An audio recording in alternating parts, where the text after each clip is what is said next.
Up for review today we have a perfume by the House of Christian Dior, and it's called Midnight Poison.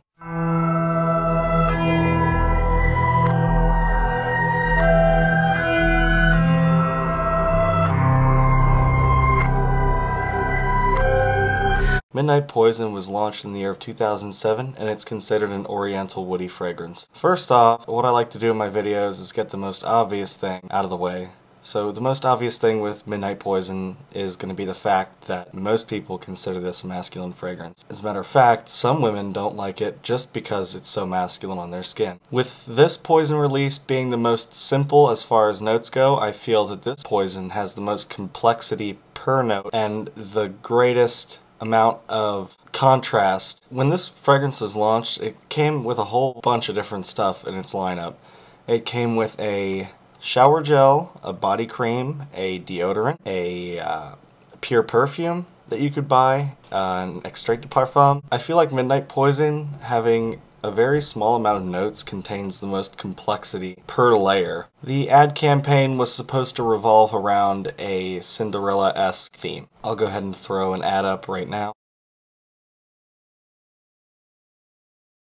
And the woman in the ad, her name is Eva Green. A lot of people don't like what she said about the perfume. Let's go over the notes in this fragrance. The top notes are mandarin orange and bergamot. The middle note is rose. That is the only note in the middle. And the base accord is patchouli, amber, and vanilla. The reason I look a little different right now is because I took a nap, because I'm not feeling very good today. Now that I've gone through the notes, the best way I could probably explain it is reading the review I've already written. Poison pour Louis. I believe that this certain creation could have been released alongside the original Poison from 1985 in an alternate timeline. To me, this scent comes off as a structurally sweetened Antaeus by Chanel. Comparisons aside, strictly speaking of Poison, this fragrance stands out to me. It is without a doubt the simplest Poison, yet carries the most complexity in according the notes than any of the others in my opinion. For example, oranges and bergamot in the top, so what? Those are very commonly used notes in many fragrances. The middle only consists of roses, pale, soft, and slightly sweet, and concluding of an oh-so-common base of vanilla, amber, and patchouli. Surprisingly, as with a few other scents of post-millennium miracles, Midnight Poison pulls all of the notes together into one solitary aroma. The start is very aromatic, sweet, and slightly moist, dewy, or even humidified. Heading further into the scent, that humidity stands firm and is greeted coldly with drab, dead, and dry floral musk, which, despite how awful that sounds, fills me with the olfactive joy indicative of fall. Viewing the final grasps at life, its last takes of air, Midnight Poison shrieks yet nothing comes from the creature's mouth.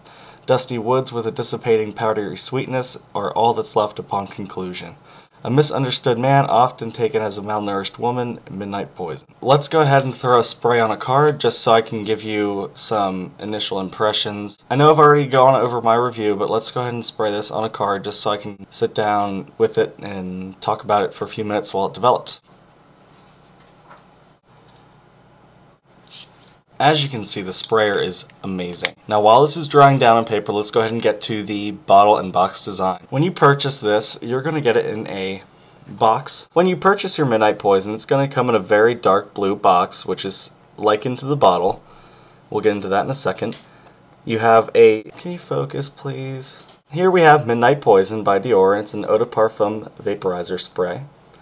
50 milliliters, 1.7. It also comes in a 1 ounce and a 3.4 ounce. Focus. Thank God for editing. This would look so stupid. It's obviously blurry.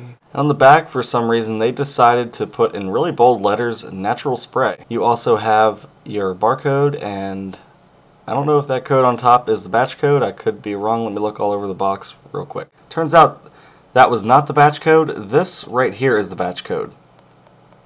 That little stamped in number. Onto the bottle for Midnight Poison. Here's the bottle for Midnight Poison. As stated during my box overview, this is a 1.7 ounce. And for me, I really don't need any more, and I don't really need any less. I like to get the mid-size bottles to see if it...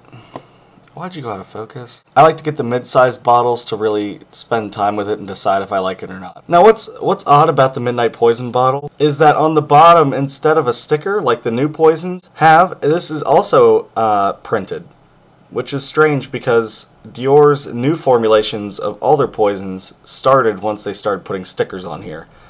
So you can tell if you have a formulation that isn't so great if you have a sticker. You want to get the one that has printed on the bottom. Now, even though this bottle is a really dark blue, I want to show you something. The juice inside is actually a really, really bright teal color. For that, I have my trusty little flashlight. I don't think it's showing through correctly, but I swear on my life that the juice inside here is a bright green. The sprayers for all of the poisons from around this time are fantastic. They literally jettison out at least 2 milliliters of perfume, honest to God. And on top you should have CD, which stands for Christian Dior. The cap is a very dense, smoky blue-gray color.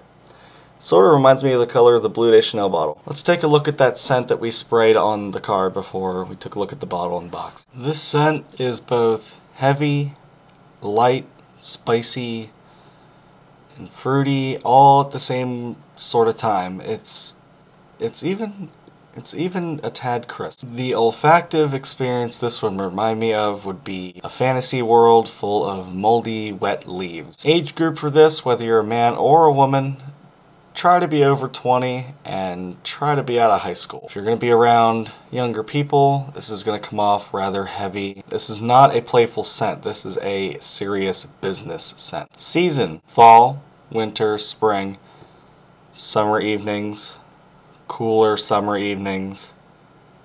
Pay attention. It's really strong. On the other hand, it's really strong, but it also turns sort of into a skin scent after a while. I wish I could have remembered everything I said before my camera cut me off, but this is like the 3rd time I've had to re-record. I don't know if it's just a software update I've done for this, but if there's anything you guys would need to know about this, ask me in the comment section below. Anything I haven't gone over, anything you feel I haven't explained thoroughly enough, throw me a question, I'll answer it for you. That's my review of Midnight Poison. I hope you enjoyed it. Leave me some recommendations in my comment section or my inbox. And you can hit Tony and I up on Facebook. I'll throw a link down here. Don't forget to like and subscribe up there. And I hope you guys have a very nice day and a Merry Christmas. Actually, it's the day after Christmas now.